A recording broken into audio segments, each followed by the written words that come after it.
el Salmo 18, que es un testimonio de la relación de David con el Señor. Y igual que el Salmo 1, ¿no? Y ahí David manifiesta la alabanza, la justicia y la victoria, como lo vivió él, ¿no? A través de este salmo, hermanos, podemos ver cómo David en medio de sus pruebas encuentra consuelo, ¿no? Consuelo y fortaleza en su fe en Dios, ¿no? Y cómo su experiencia se convierte en un testimonio de la grandeza de Dios ante las naciones. Por eso en el folleto está la grandeza de Dios. Se preguntarán por qué hay un castillito y un trueno. A eso lo vamos a ver más adelante en el salmo. No está ahí nada más de adorno. Es una ilustración que simboliza muchas cosas de este salmo. Este salmo es bastante largo, ¿eh? Bastante largo. Solo hay tres salmos más largos en toda la colección. El 78, el 89 y el 119. No se diga el 119, ¿eh? Es el Everest de los salmos. Así que, hermanos, por lo mismo que es la longitud del salmo, decidí seccionarlo en varias lecciones. Varias lecciones vamos a ver hoy. De hecho, ¿saben qué? Vamos a ver solamente los primeros 9 versículos de lo extenso que es. Pero su extensión se adapta bien a su tema y como se describe en el título, el título general de todo el Salmo es Acción de Gracias por la Victoria. Ese es el título que le puse, Acción de Gracias por la Victoria. Y ese es el título del Salmo en general, Acción de Gracias por la Victoria, si lo quieren anotar. El título general del Salmo le puse Acción de Gracias por la Victoria. Y las tres partes en las que dividiremos este Salmo van a ser reconociendo la grandeza divina. Ese está en el título. Ese está en sus folletitos. Reconociendo la grandeza divina. Solamente que vamos a ver la primera parte. Si Dios me permite, la próxima vez que esté aquí, les compartiré reconociendo la grandeza divina parte 2. Del 1 al 19, el tema es reconociendo la grandeza divina. De los versículos 20 al 30 va a ser la justicia y fidelidad divinas. Ese va a ser el segundo tema. El primer tema lo dividí en dos partes. El siguiente tema va a ser versículos 20 al 30, justicia y fidelidad divinas. Justicia y fidelidad divinas. Y de los versos 31 al 50, que a lo mejor voy a terminar dividirlo también en dos, va a ser poder y victoria divinos. Poder y victoria divinos. Hoy veremos poder y victoria divinos del 31 al 50. Hoy veremos la primera parte de la primera parte. La primera parte de la primera parte. Reconociendo la grandeza divina, parte 1. Y primero Dios, posteriormente vamos a ver la segunda parte y el resto del todo el Salmo, si Dios me permite seguir aquí con ustedes. Así que vamos a ver nuestro Salmo. ¿Qué dice al principio del Salmo? Vean la manera como comienza. ¿Qué dice al principio? Dice al músico principal, Salmo de David, siervo de Jehová, el cual dirigió a Jehová las palabras de este cántico el día en que le libró Jehová de mano de todos sus enemigos y de mano de Saúl. Bueno, no hay ninguna razón para dudar que fue escrito por el rey David, ¿no? Ahí está, el crédito, la firma. Así que vamos a leer por el día de hoy, no sé si los 9, vamos a leer los 19 versículos porque nada más es la primera parte, pero los corresponde a esta primera sección, ¿no? Los títulos que corresponden a esto, reconociendo la grandeza divina, parte 1. ¿Algún hermano con voz fuerte nos pueda compartir la lectura del 1 hasta el 19? Hermanos, estoy abierto.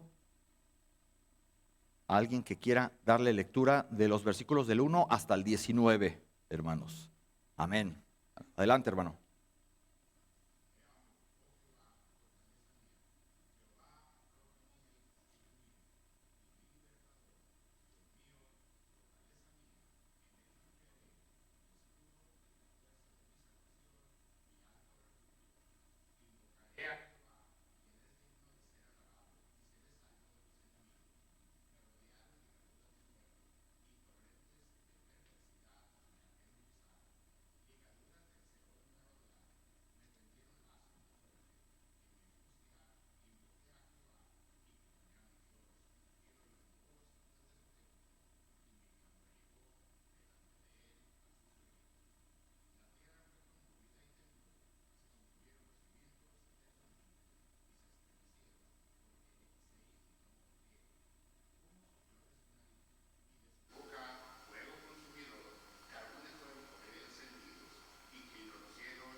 Amén. Muchas gracias, hermano. Padrísimo su estilo de lectura. Bendito Señor, te damos las gracias porque nos has traído con bien hasta aquí y danos entendimiento y sabiduría para comprender esta lectura bíblica que escribió tu siervo David y que podamos aplicarlo a nuestras vidas en el día de hoy y a partir de hoy toda tu palabra que sea edificación para nosotros. En el nombre de Cristo Jesús. Amén. Un dato curioso, este salmo es casi un duplicado del capítulo 22 del segundo libro de Samuel. ¿Cómo ven? Así es, son casi el mismo texto, son prácticamente el mismo texto, ya que el Salmo 18 es una versión poética de la misma historia que se narra en segunda de Samuel 22. Si quieren anotarlo, es muy parecido a segundo libro de Samuel, capítulo 22, se parecen mucho. Y aunque este capítulo 22 de segundo de Samuel es un relato más narrativo, ambos textos utilizan un lenguaje poético que resalta que lo que acabamos de leer, la grandeza de Dios, ¿no? Y su poder para salvar. Así que nuestro salmo pudo haber sido escrito a finales de la vida de David cuando hubo paz, cuando hubo periodos de paz, de relativa paz. En el título aquí David nos está diciendo para quién fue escrito el salmo. ¿Para quién? Para Dios mismo, que es el músico principal, ¿sí o no? Dios mismo es el músico principal. Y nos dice más sobre sí mismo. ¿Para qué? Para que lo consideremos siervo de Jehová. También nos cuenta la ocasión para escribir el Salmo. Nos cuenta su ocasión, posiblemente tras la muerte de Saúl. Es muy posible que lo haya escrito después de la muerte de Saúl y también asimismo el ascenso del mismo David al trono. Así que este capítulo nos marca el final del reinado de Saúl y el inicio de una nueva era en Israel. Y otro dato curioso que encontré, este salmo nos dice algo sobre Saúl, aunque a lo mejor lo escribió sin darse cuenta el mismo David, pero nos dice algo sobre Saúl. Debido a la gran bondad de David, obviamente por gracia de Dios, debido al corazón de David, no se cuenta, él mismo no lo cuenta explícitamente entre los enemigos, entre sus enemigos, David. Vean cómo lo dice ahí antes de empezar el salmo, de mano de todos sus enemigos y de mano de Saúl. ¿Están viendo? O sea que no lo consideró a Saúl su enemigo, a pesar de lo que fue. Los que han conocido, los que han leído la historia, cómo Saúl lo persiguió y lo angustió tanto. Y aún así David no lo consideró sus enemigos. De mano de todos sus enemigos y aparte, lo pone en punto, y aparte de mano de Saúl. Es más, como David decía de él, el ungido de Jehová, ¿no?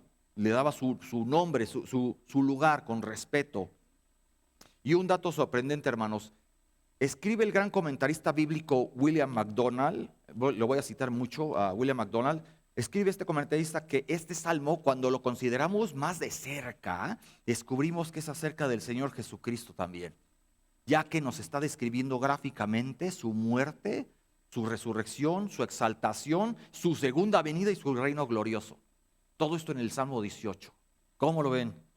Así que bueno, vamos a dividir la lección de hoy en 5 puntos, pero el día de hoy veremos los 2 primeros y parte del tercero. Voy a ahora, del subtítulo que tenemos en este folleto, lo voy a dividir en varios puntos, ¿no? Y vamos a ver hoy nada más 2, porque no me alcanza el tiempo, fue mucho lo que salió, pero más adelante continuaremos, ¿no? Terminaremos por hoy hasta el verso 9. Por el momento hasta el verso 9 y la próxima vez, primero Dios, veremos del 10 al 19. Así que el primer punto de aquí, de este salmo que nos toca, es David alaba que Dios lo liberó en el pasado. Del versículo 1 al 3, David alaba que Dios lo liberó en el pasado. Del versos 1 a 3, David alaba que Dios lo liberó en el pasado. Del verso 4 al 6 es el peligro que le hizo clamar al Señor. Del verso 4 al 6 es el peligro que le hizo clamar al Señor. Y del 7 al 9, la majestuosa liberación que trajo Dios, parte 1. Luego del 10 al 15, la majestuosa liberación que trajo Dios, parte 2. Pero eso lo veremos la próxima. Y finalmente acabaremos con David puesto en un lugar seguro, de los versos 16 al 19. David puesto en un lugar seguro. Lo voy a volver a leer. David alaba que Dios lo liberó en el pasado. Luego, el peligro que le hizo clamar al Señor. Luego, la majestuosa liberación que trajo Dios. Parte 1 y parte 2. Luego, David puesto en un lugar seguro. David puesto en un lugar seguro. Así que comenzamos con la declaración de triunfo que emitió David en una época de notable éxito.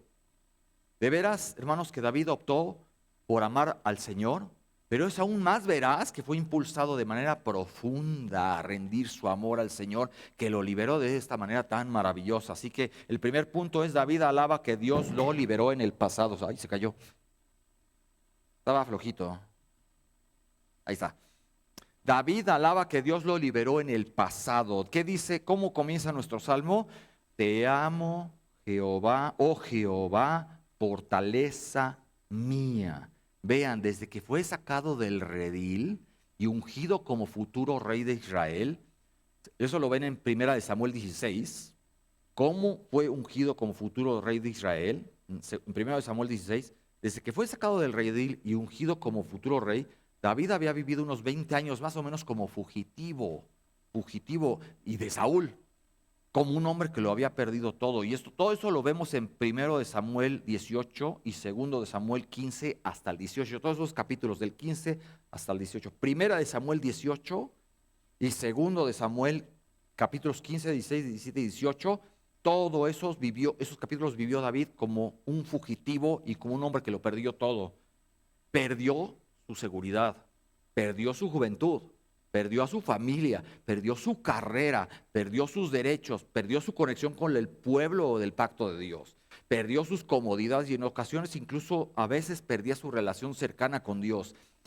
Y a pesar de todo, hermanos, David se mantuvo firme en el Señor. Flaqueó, claro que sí, flaqueaba como todos nosotros flaqueamos y varias veces flaqueó feo, pero se mantuvo firme en el Señor. Y Dios en su tiempo libró a David y cumplió la promesa de su unción hecha mucho tiempo atrás. Las promesas que Dios hace las cumple siempre. Ahí vean cómo dice David.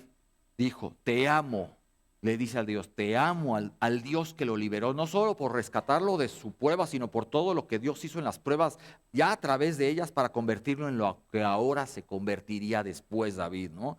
Él no se amargó nunca contra Dios, lo notan bien en sus salmos, en sus escritos. No se amargó contra Dios, como si él le dijera, bueno, pues ya era hora que me liberaras, ¿no? Como si no hay un reclamo en este salmo. Bueno, ya era hora, ¿no? No, en cambio, él estaba agradecido, David, de que los años de problemas hubieran hecho algo bueno y necesario en su vida, ¿no? Como dice Pablo, sabemos que los que aman a Dios, todas las cosas les ayudan a bien, ¿no? Y proféticamente hablando ahora, pasando este punto, proféticamente hablando, este salmo comienza con alabanza a Jehová porque ha escuchado y contestado las oraciones de su Hijo bendito, Jesucristo. También se aplica a Cristo, hermanos. Así que vamos a continuar con el versículo 2. Jehová, roca mía y castillo mío y mi libertador. Por eso ver un castillo en el folletito. David sabe que esto era cierto antes, pero lo sabía por fe. Ahora David canta desde una perspectiva de que conocía esto por experiencia de una manera más grande que nunca, ¿no? Por ejemplo, en 1 de Samuel 27, anótenlo nada más, en 1 de Samuel 27 David se encuentra huyendo del rey Saúl, para variar, y decide refugiarse a la tierra de los filisteos. Qué buena tierra para refugiarse, ¿verdad? Y ahí se hace el rey amigo de Aquís, el rey filisteo. Y en los capítulos 29 y 30 de 1 de Samuel, en todos esos capítulos 29 y 30, cuando los filisteos se preparan para la batalla contra Israel, los príncipes filisteos empiezan a desconfiar de David y lo envían de regreso a su ciudad. Órale, váyase a su tierra, ¿no? Y se descubre ahí que su hogar es Siclag y ha sido atacado y sus familias llevadas cautivas. Ya no quiero estar en sus zapatos en ese momento, ¿no? No me hubiera gustado haber estado ahí. Ha de haber sido trágico, terrible. Pero a pesar de la desesperación, David busca a Dios. No lo niega ni se amarga. David busca a Dios y encuentra fuerzas para recuperar todo lo perdido. Por eso, vean el Salmo, por eso él escribe aquí, Dios mío, fortaleza mía, en él confiaré. ¿Están viendo? En él confiaré. Muchas personas, hermanos, muchas personas caen bajo la insoportable duración y una larga temporada de pruebas. Y David estuvo cerca de endurecerse contra Dios, pero no lo hizo. ¿Qué hay de nosotros, hermanos, con las pruebas? ¿Qué hay de nosotros? Vean cómo sigue el Salmo. Mi escudo no el jaboncito, un escudo fuerte, el simbolismo del escudo. Y aparte en esa época era común ver ese tipo de instrumentos de guerra. Mi escudo y la fuerza de mi salvación, mi alto refugio. También por eso está ese castillo en un monte alto, mi alto refugio. Observen hasta aquí lo que llevamos, hermanos. David habla de Dios usando muchos nombres que son impresionantes. Podemos contar hasta 9, solo en estos 2 primeros versículos. ¿Ya los vieron? Podemos contar hasta 9 adjetivos que David le dice con todo su amor al Señor. Y en estos 2 títulos vamos lo que Dios era para David.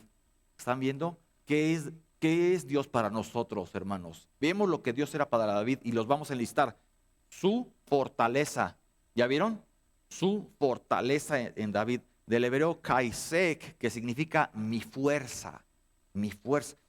El hecho de que David veía a su Dios como fortaleza nos recuerda una promesa expresada más tarde por medio de Pablo y que leímos, hermanos, en la mañana. Fortaleceos en el Señor y en el poder de su fuerza, ¿sí o no? Dependemos de la fuerza divina, hermanos. No podemos hacernos lo que, yo puedo solo, porque por eso caemos. Dependemos de la fuerza del Señor. A pesar de estar en un lugar extraño, David sigue enfrentando pruebas y desafíos, pero confía en la fortaleza de Dios. Seguimos. Ya vimos fortaleza. Ahora su roca. Roca. No Dwayne Johnson. Es su roca. Del hebreo Selah. Selah. Lo cual, qué curioso, ¿no? Que esa es la palabra que termina en cada salmo. En algunos salmos, en algunos versículos. Selah. ¿No han visto esa palabrita? Qué curioso que en hebreo es roca. Selah, lo cual indica una peña, un lugar de resguardo, seguridad, una posición firme, obviamente. Es curioso que esta palabra, Selah, se usa al final de varios párrafos en algunos salmos, lo acabo de decir. Por cierto, una roca ayudaba al antiguo judío de varias maneras, ¿sabían? Una roca ayudaba al antiguo judío de varias maneras. Miren, una roca, una simple roca, bueno, hay que ver qué rocas era, ¿no? Una roca podía proporcionar la sombra esencial, una sombrita, siempre necesaria en el sol, tan despiadado, lo acabamos de vivir hace poco, ¿no? Antes de que empezaran las lluvias, estaba el sol terrible, ¿qué tal? Ahora imagínense en Medio Oriente, con el desierto, siempre necesaria esa sombra de la roca, en el sol tan despiadado, el calor del desierto, como en Isaías 32:2, ahí no lo busquen, Isaías 32:2 dice, como sombra de gran peñasco en tierra calurosa. Como sombra de gran peñasco en tierra calurosa. Qué necesaria la sombrita, ¿no? Una roca podría proporcionar refugio y protección en sus grietas y hendiduras. Como lo que Dios mismo le dice a Moisés en Éxodo 33, del 21 al 22. Éxodo 33, del 21 al 22. Vean lo que Dios le dice a Moisés. He aquí un lugar junto a mí, y tú estarás sobre la peña, y cuando pase mi gloria, yo te pondré en una hendidura de la peña, y te cubriré con mi mano hasta que haya pasado. ¿Vean? En una hendidura de la peña, y te cubriré con mi mano hasta que haya pasado. O como cuando Salomón, también tenemos otro ejemplo, cuando el mismo rey Salomón menciona a los conejitos como el de entre las criaturas más sabias que los sabios. ¿Cómo es que un conejito puede ser más sabio que los? Bueno, Proverbios 30:26. Proverbios 30:26, ahí Salomón escribe, entre las criaturas más sabias que los sabios, dice, los conejos, pueblo nada esforzado, y ponen su casa en la piedra. ¿Cómo ven? Eso es lo que hay de nuevo, viejo, ¿no? ¿Cómo lo ven? Una roca podía proporcionar un lugar firme para estar de pie y luchar, ¿no? En lugar de arena que se hunde, como en el Salmo 42. Y me hizo sacar del pozo de la desesperación y del lodo cenagoso. ¿Qué diferencia de la consistencia del lodo cenagoso con una roca firme, ¿no? Me hizo sacar del pozo de la desesperación, del lodo cenagoso, puso mis pies sobre la peña y enderezó mis pasos. A lo mejor ese es el versículo favorito de la gaviota, ¿no? Puso mis pies sobre peña. Ya tronaron, ya, es un chiste malo. Su castillo, siguiente adjetivo, su castillo, del hebreo Mautzud, Mautzud, ese es el castillo. También por eso está el castillito en el folleto, hermanos. También aplica una red o una malla, ¿sabían? El hebreo Mautzud se aplica castillo a una red o a una malla. ¿Qué tienen que ver una con la otra? Bueno, nos indica un lugar de refugio, de seguridad y una posición segura. A eso se refiere Mautzud. Seguimos, su libertador. ¿Están viendo toda la lista? Del hebreo Paulat, que es una vía de escape. Eso es, libertador. El Señor es tu vía de escape de tantas cosas que tenemos nosotros en la cabeza, abrumándonos, o de la culpa. El Señor es tu vía de escape. Refúgiate en Él, hermano, hermana. Su Dios, bueno, esto parece muy obvio, ¿no? Pero bueno, en el hebreo la palabra es Ale. No es Elohim ni es Jehová. Qué curioso, que es del hebreo Ale, que también significa poderoso. Eso encontré en el original hebreo. Ale significa poderoso. Aquí el comentarista Adam Clark nos dice, Dios no solo es el objeto de mi adoración, sino el que pone fuerza en mi alma. Poderoso. Seguimos, su fortaleza. Parece que lo repetí, ¿verdad? Pero no, aquí David usa una palabra hebrea diferente a la del verso 1, que es kaisek o mi fuerza. No, aquí, en la palabra hebrea es tsur. T-S-U-U-R, bueno, esa es la fonética, ¿no? Tsur, que también es un refugio. También es un refugio. Según Adam Clark, la idea detrás de esta palabra es fuente, procedente o fundamento. A eso se refiere aquí fortaleza. Fuente, ¿de dónde procede? O fundamento. Los cimientos firmes de una construcción, ¿no? Fundamento. Seguimos. Su escudo del hebreo mejguiná, que también se refiere a la piel escamosa de un cocodrilo. También los hebreos, cuando se refieren a la piel de cocodrilo era meguiná. Y meguiná es un protector, ¿sabían? Se refiere a eso, es un protector, es un medio de defensa que se interpone entre nosotros y el peligro. Eso es un protector. Y que puede defender mejguiná, puede defender tanto nuestra cabeza como nuestro corazón. ¿Están dándose cuenta? Ese protector puede defender tanto nuestra cabeza como nuestro corazón. ¿Están captando la alegoría, hermanos? El simbolismo tan impresionante de lo que es tan solo este objeto, el escudo.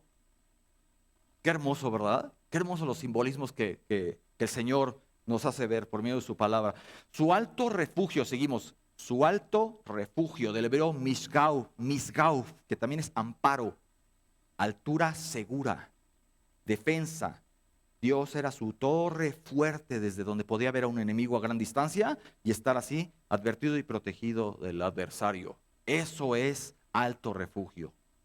Seguimos, su fuerza, del hebreo kejren, palabra que también se usa para referirse al cuerno de un rinoceronte o al colmillo del elefante o del mamut. Eso es kejren, fuerza en hebreo. ¿Cómo ven? ¿Qué pasa? Ustedes han visto en Animal Planet o esos documentales, cuando estos animales se embisten, ¿qué tal? No hay nada que los detenga. He visto en un cortito, vi un elefante matando a un felino, no sé si era un león o un leopardo, no sé, porque tienen la fuerza para hacerlo. Manifiestan su ataque con potencia. Por eso la palabra cuerno en la Biblia muchas veces, a menudo, significa fuerza, poder y hasta victoria. Eso. Y sin embargo, aquí no acaba la cosa. En hebreo dice wekeren yishi, que es el cuerno de mi salvación. Eso significa aquí en el Salmo, el cuerno de mi salvación. Así que David está expresando que su salvación en el Dios verdadero embiste y tumba los argumentos de los impíos y es poderoso. En aplicación teológica, espiritual, el cuerno de mi salvación es fortaleza, tumba todo lo que toca, tumba los argumentos de los impíos, es poderosa. Muy similar a lo que Pablo escribió a los romanos en el 1.16, ¿sí o no? En Romanos 1.16, ¿qué dice Pablo? Porque no me avergüenzo del evangelio, porque es que poder, cuerno, poder de Dios para salvación a todo aquel que cree, al judío primeramente y también al griego. Es asombroso ver cómo David se expresa con tanta pasión sobre su relación con Dios, ¿no es cierto? Como dice el comentarista McLaren, ¿no? Es como si estuviera acumulando un montón de nombres que valora y que ama. Y eso nos muestra que David realmente conocía al Señor. No lo tenía así como de amuletito, de un dicecito ahí para cuando se ofrezca. No, realmente conocía a David al Dios verdadero y había tenido experiencias profundas con él. Qué precioso, hermanos. Qué precioso. Continuamos con el versículo 3. Apenas vamos en el versículo 3. ¿Ven por qué lo tuvo que dividir? Vamos con el versículo 3, hermanos. Invocaré a Jehová. ¿Qué dice? Invocaré a Jehová, quien es digno de ser alabado. Ya en salmos anteriores, David había clamado ya a Dios desde tiempos de intensa crisis, ¿no? Ahora clama a Dios con la misma fuerza, pero para alabarlo por su liberación. Para alabarlo por su liberación. Alguien comentó una vez: es triste decir que muchos son mucho más apasionados al pedir ayuda que al dar gracias. Qué fuerte. Es triste decir que muchos son mucho más apasionados al pedir ayuda que al dar gracias. Y este pensamiento, y seré salvo de mis enemigos, lo que dice en el Salmo, y seré salvo de mis enemigos, no siempre fue fácil para David. No siempre fue fácil. No mucho antes de esta gran temporada de victoria, se dijo a sí mismo en Primera de Samuel 27:1, anótenlo, en Primero de Samuel 27:1, no mucho antes de esta gran temporada de victoria, él se dijo a sí mismo: al fin seré muerto algún día por la mano de Saúl. Nada, por tanto, me será mejor que fugarme a la tierra de los filisteos, lo que les platicé hace rato. Todas las desventuras que estaba viviendo el pobre, ¿no? Esto nos muestra que hubo momentos en que David luchó y dudó profundamente de la victoria final, la que ahora disfrutaba. Pero ahora muestra que al final su fe, y más importante aún su fortaleza en Dios, fue mayor que su debilidad. Y así deberíamos nosotros ver las cosas, ¿no? El Señor es más grande que nuestros problemas. Escribió, amén, hermanos, escribió Juan Calvino, el gran teólogo Juan Calvino, escribió, y cito: ciertamente ningún hombre invocará a Dios en acción de manera libre y franca, a menos que se anime y se anime a sí mismo al recordar la gracia de Dios. En consecuencia, Pablo exhorta a los fieles a descargar sus preocupaciones y a que sean conocidas sus peticiones delante de Dios en toda oración y ruego con acción de gracias, como se lo escribió a los filipenses, ¿no? Eso dijo Juan Calvino, según Filipenses 4:6. ¿Qué estamos haciendo nosotros con nuestras preocupaciones, mis hermanos? Y luego salen los problemas, sacamos lo peor que hay en nosotros, ¿no? En lugar de consultar al Señor. ¿Qué estamos haciendo con nuestras preocupaciones? Segundo punto, el peligro que le hizo clamar al Señor. Segundo punto, que son los versos 4 al 6, es el peligro que le hizo clamar al Señor. ¿Cuál es? Versículo 4, ¿qué dice? Me rodearon ligaduras de muerte y torrentes de perversidad me atemorizaron. Aquí David está escribiendo dos amenazas. Primero, la amenaza de la muerte, y segundo, torrentes. ¿Qué es torrentes? Del hebreo nakal, o sea, arroyos. ¿Arroyos de qué? Arroyos de perversidad, dice ahí. Torrentes de perversidad. Esta palabrita, aunque no lo crean, dice en el original hebreo Belial. Perversidad, en el original hebreo, ¿saben cómo se escribe? Belial. Belial. Que también significa iniquidad, maldad, inutilidad y perversión humana. ¿En qué otros pasajes hemos visto esta palabrita? Belial. Voy a citar tan solo dos ejemplos. Primer caso, Deuteronomio 13:13. Deuteronomio 13:13. ¿Cómo nos habla de las advertencias que Dios da al pueblo de Israel sobre la idolatría y toda la influencia de aquellos que podrían desviar al pueblo de la adoración verdadera? ¿Cómo ellos, los israelitas, cómo deben manejarse en caso de que surjan algún profeta, charlatán, un soñador que les incite a adorar a otros dioses? ¿Y qué es lo que dice, hermanos? ¿Qué dije? Deuteronomio 13:13. Deuteronomio 13:13. ¿Qué dice? Si oyeres decir de alguna de tus ciudades que Jehová tu Dios te da para habitar en ellas, que han salido hombres, ¿qué? hijos de Belial, que de en medio de ti. ¿Qué manera de describirlos, no? Hijos de Belial, de en medio de ti, de en medio del mismo rebaño. Y han seducido a los moradores de su ciudad, diciendo, vamos y sirvamos a dioses ajenos. Vean en qué concepto los tiene, los que incitan a desviarse de Dios al pueblo. Aquí, hijos de Belial, se refiere a ninguna otra cosa que hombres malvados. Hombres malvados que intentan seducir a otros para abandonar la fe en el Dios verdadero y seguir prácticas abominables, idólatras, porque eso era sus prácticas fuera de Dios. Prácticas idólatras y abominables. ¿Alguna vez en tu vida, hermano o hermana, llegó alguien de ustedes a toparse con ese tipo de gentes? Que los haya incitado a, no sé, ven acá, una sesión de esoterismo. Te vamos a leer las cartas. Vamos a cómprate un angelito y rézale, qué sé yo. Eso es lo mismo, pero en términos actuales. En el mundo o simplemente el que te mete una filosofía para que dejes de confiar en el Señor. Cualquier tontería que te diga, que te haga creer que Dios no es digno de confiar, es en esencia lo mismo. Y en el mundo actualmente, ¿cómo se les llama? Libres pensadores, que te meten filosofía atea. Esos son los libres pensadores. Gurús, ya les dicen gurús, ¿no? Libertarios. Porque te vamos a liberar de la religión opresora. Guías místicos también, los místicos, los esotéricos también. Y en la palabra de Dios, ¿cómo se les llama a toda esa gente? Hijos de Belial. Todos ellos. Segundo caso donde vemos Belial, segunda de Corintios 6:15. Segunda de Corintios 6:15. Aquí, ¿qué está pasando? El apóstol Pablo exhorta a los cristianos a no unirse en yugo desigual con los incrédulos, ¿recuerdan?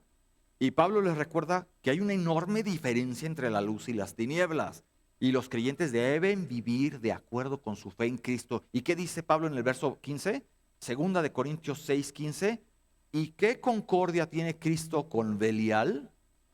O sea, con los perversos. ¿O qué parte el creyente con el incrédulo?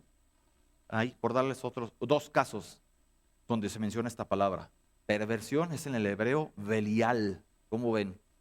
Y aquí Pablo enfatiza que no puede haber una verdadera armonía entre Cristo y las fuerzas del mal.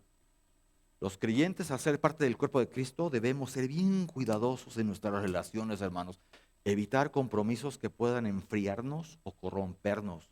Oyes a alguien que te dice algo y inmediatamente pones tu límite. No estoy diciendo que lo trates de manera grosera o que te salgas precipitadamente, pero pongas tu límite y dices, no, eso yo no lo creo.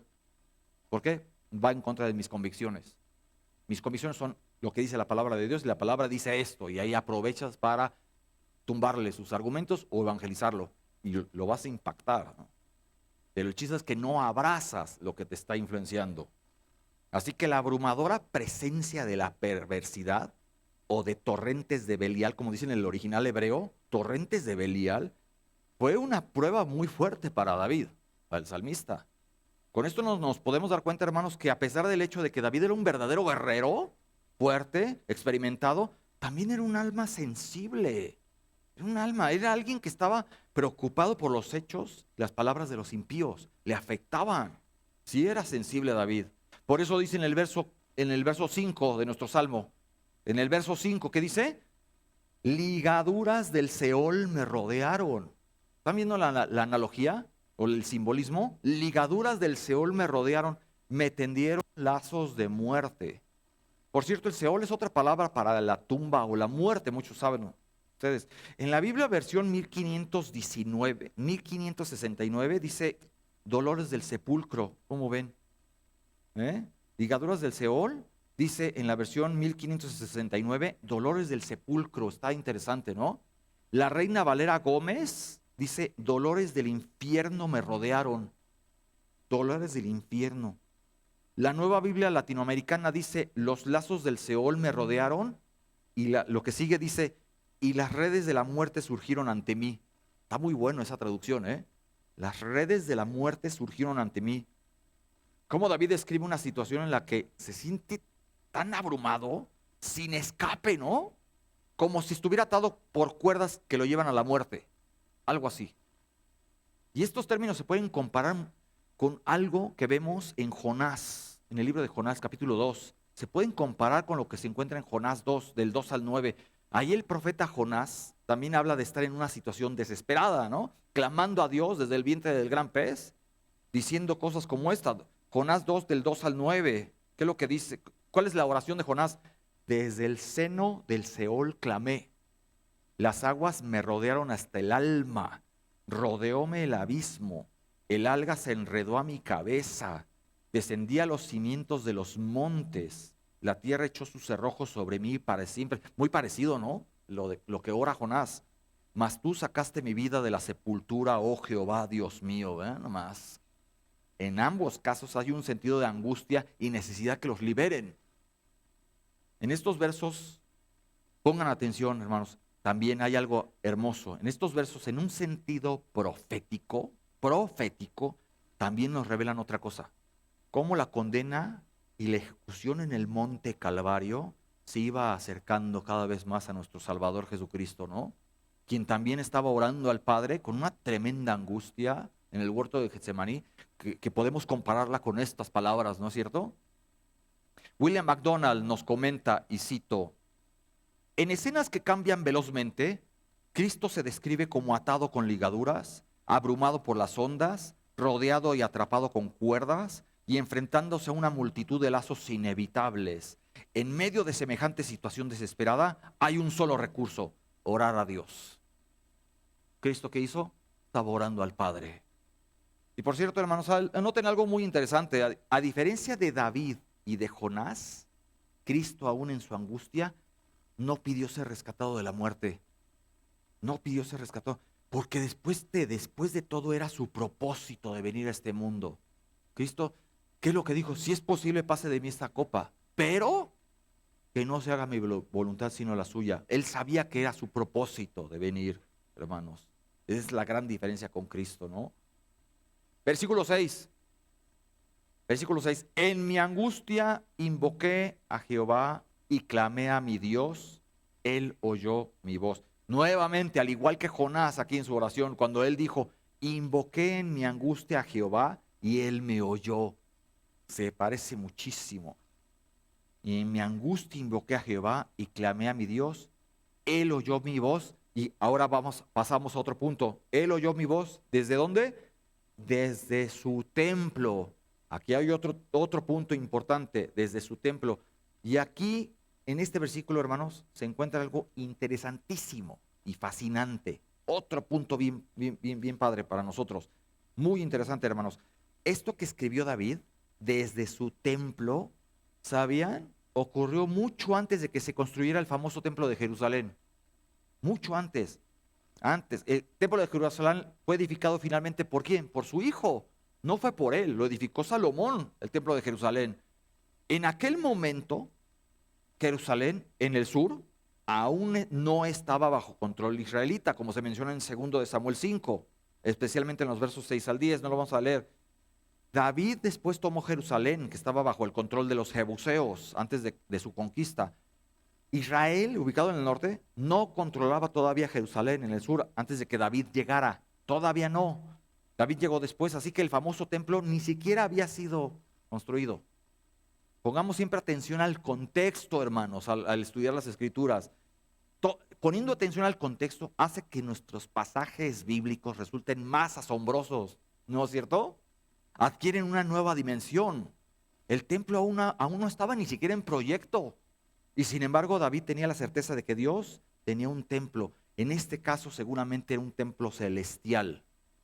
Probablemente David estaba refiriéndose a un templo celestial, que era el modelo para el tabernáculo y el templo que vendrían ya años después, ¿no? Ahí lo vemos en Éxodo 25, donde Dios instruye a Moisés cómo debía de ser construido el tabernáculo, pero todavía no se había construido el tabernáculo que hizo Salomón. ¿Qué dice Habacuc 2:20? Anótenlo nada más, Habacuc 2:20. Pero Jehová, el Señor está en su santo templo, en su santo templo. Obviamente no se refiere a construcción humana. Calle delante de él toda la tierra. ¿Qué es lo que Dios escuchaba desde su templo? El clamor de David. Apocalipsis 11:19. Apocalipsis, y ahora vamos hasta Apocalipsis. Vean lo que dice Apocalipsis, que lo escribió el apóstol Juan, Apocalipsis 11:19. El templo de Dios que está en el cielo fue abierto y el arca de su pacto se veía en su templo. Y hubo relámpagos, voces y truenos y un terremoto y una fuerte granizada. Que se nos hace familiar ahora, ¿no? Lluvias granizadas ahora. ¿Qué?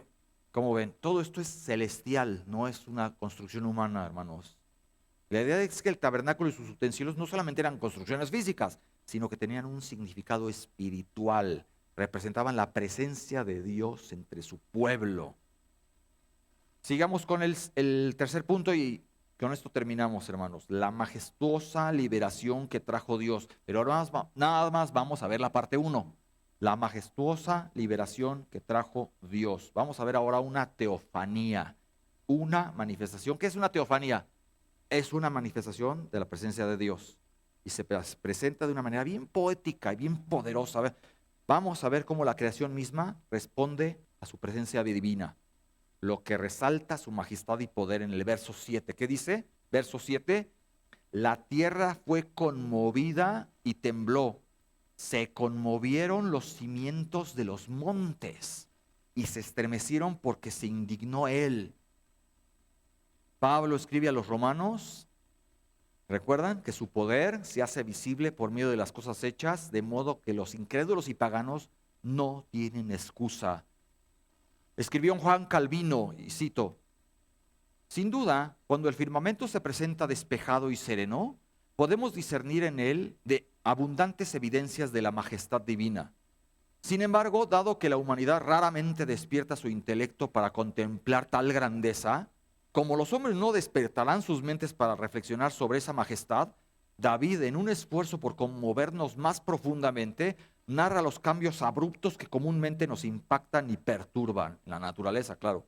Introduce David a Dios en un instante envuelto en nubes tenebrosas, en otro desatando el caos en el aire mediante tempestades, ahora desgarrando el cielo con la tumultuosa furia de los vientos, ahora lanzando relámpagos y en ocasiones haciendo caer piedras de granizo y rayos. En resumen, el propósito del salmista, dice Calvino, es evidenciar que el Dios que a su antojo hace temblar las diversas partes del mundo con su omnipotente poder, cuando deseaba manifestarse como el libertador de David, se hacía conocer mostrando su poder en todas las criaturas, tanto arriba como abajo. Eso escribió Calvino. Buenísimo. Los comentarios de Calvino, por cierto. Seguimos. Humo subió de su nariz. Acuérdense que el Señor siempre usa, en la palabra de Dios usa antropomorfismos para Dios. Que Dios es espíritu, pero para que podamos entender, le aplican a veces propiedades humanas. ¿No? No es que Dios tenga una nariz específica, sino que humo subió de su nariz. Es una expresión. Charles Spurgeon escribe, este es un método violento del Medio Oriente para expresar a una ira feroz. ¿Sí? Humo como un caballo cuando relincha, ¿no? Un perro, no sé. La furia se ve en su nariz. Dice Spurgeon, dado que el aliento de las fosas nasales se calienta con una fuerte emoción, la figura retrata al todopoderoso libertador echando humo en el calor de su ira y la impetuosidad de su celo. Vean cómo sigue el salmo, hermanos. Y de su boca fuego consumidor. Carbones fueron por él encendidos. O sea, nomás con respirar los carboncitos, se encendió el fuego. Versículo 9. Inclinó los cielos y descendió, y había densas tinieblas debajo de sus pies. Como ven, hermanos, toda esta imagen que se evoca, qué vívida es, ¿no? Se puede comparar con otras descripciones. Por ejemplo, vemos en Éxodo 19, todo eso que acabamos de leer, hay otros pasajes muy parecidos. Éxodo 19, del 16 al 17. Éxodo 19, 16 al 17. ¿Qué dice? Aconteció que al tercer día, cuando vino la mañana, vinieron ¿qué? Truenos y relámpagos y espesa nube sobre el monte y sonido de bocina muy fuerte. Y se estremeció todo el pueblo que estaba en el campamento. Y Moisés sacó del campamento al pueblo para recibir a Dios y se detuvieron al pie del monte. ¿Ven? Todas las descripciones gráficas del cielo. Deuteronomio 32, 22 y 33, no lo busquen, nada más anótenlo. Deuteronomio 32, 2, 2, 32, 22 y 33, 2. Qué chistosos los numeritos, ¿no? 32, 22 y 33, 2. También se habla de fenómenos naturales, truenos, relámpagos, temblores de tierra, todos acompañando a la presencia divina. En Jueces 4 y 5, no lo vamos a leer, pero también Jueces 4 y 5 también se describe cómo Dios actúa en favor de su pueblo y usa elementos de la naturaleza para mostrar todo su poder y autoridad, ¿no? Hermanos, la presencia de Dios no solamente es un evento espiritual, también Él mueve y tiene un impacto tangible en el mundo físico. Y acá en México, ¿qué decimos? Ay, Tlaloc está enojado. Y ya volvió eso, la adoración a Tlaloc. Chiste es nunca darle el crédito al Señor. Ahora regresa Tlaloc. ¿De dónde andaba todo este tiempo? ¿No? Lo adoraban nuestros ancestros y de repente se olvidó. Y ahora sí resulta, ¿no?, que Tlaloc otra vez vuelve a molestar. Bueno, es el momento de detenernos hasta aquí, hermanos, con el análisis de nuestro Salmo bendito, Salmo 18. Y para la próxima, primero Dios, vamos a continuar con la segunda parte de nuestra primera lección. El título, ya saben, que es Reconociendo la grandeza divina, parte 2. ¿Les parece? Conclusión, a manera de repaso, hermanos. A manera de repaso. Como mencioné al principio, el Salmo 18 es un testimonio de la relación de David con el Señor, donde manifiesta David alabanza, justicia y victoria, ¿no? Y en medio de sus pruebas se encuentra consuelo y fortalece en su fe, y cómo su experiencia se convierte en un testimonio de grandeza de Dios ante las naciones. Lo mismo que debemos de hacer nosotros. Testimonio de Dios ante las naciones. En los primeros versículos del 1 al 9, ¿qué es lo que nos han enseñado? ¿Qué es lo que hemos visto aquí, hermanos? Nos enseñan la importancia de confiar en Dios como nuestro refugio, como nuestra fortaleza. David, cómo expresó su amor, ¿no? Toda su emoción hacia Jehová, reconociendo que en Él encuentra todo el apoyo necesario en tiempos de dificultad. Cómo hay tantas corrientes en el mundo que nos dicen que vayamos, que el psicólogo, la psiquiatría, todo eso tiene sus puntos buenos, pero no llenan ese vacío espiritual. Como siempre, o cualquier tontería, ¿no? Técnicas de relajación, respira 1, 2, 3, no sé qué más, el yoga, qué sé yo. ¿Y eso qué? Nunca va a llenarte. En el Señor encuentras, en su palabra encuentras el apoyo necesario para esos tiempos más difíciles. Esta confianza, amén, hermanos, esta confianza nos invita a buscar al Señor en nuestras propias luchas y a depender de su poder. No podemos ser todopoderosos ni independientes. También vimos la importancia de clamar al Señor, cómo David nos muestra que debemos invocar a Jehová en nuestras necesidades, ¿no? Lo que resalta una relevancia de la oración. Debemos de orar más, hermanos. A veces somos muy malos para orar. Y el Señor oye lo que salga. No tiene que ser una oración mecanizada. Es lo que salga. El Espíritu todo lo escudriña y sabe lo que pensamos, que no podamos orar a Dios. Clamemos a Dios. Es un acto de fe. Y a veces al orar a Dios, esa misma oración te confronta y te hace ver lo que estás mal. Tú mismo, tú misma. Oh, Señor, no puedo orar. Primero tengo que pedirte perdón. ¿No has sentido eso? No me animo a orar, no me atrevo a orar ahorita porque estoy mal, Señor. Primero nos invita el Señor a reconciliarnos con Él, a ponernos a cuentas con Él, y ahora sí, Señor, perdóname, soy un cínico, estoy mal y te pido, Señor, perdóname. Y ahí está la magia, ¿no? El Señor nos confronta solamente con orar. Otro aspecto importante es que Dios escucha y responde a las oraciones, no a los caprichos, a las oraciones. David afirma que desde su templo, con S mayúscula, Dios oyó su voz, lo que nos asegura que nuestras súplicas no son ignoradas, hermano. Súplicas, no berrinches, súplicas. Y esto nos anima a acercarnos a Dios con la certeza de que Él está atento a las peticiones, ¿no?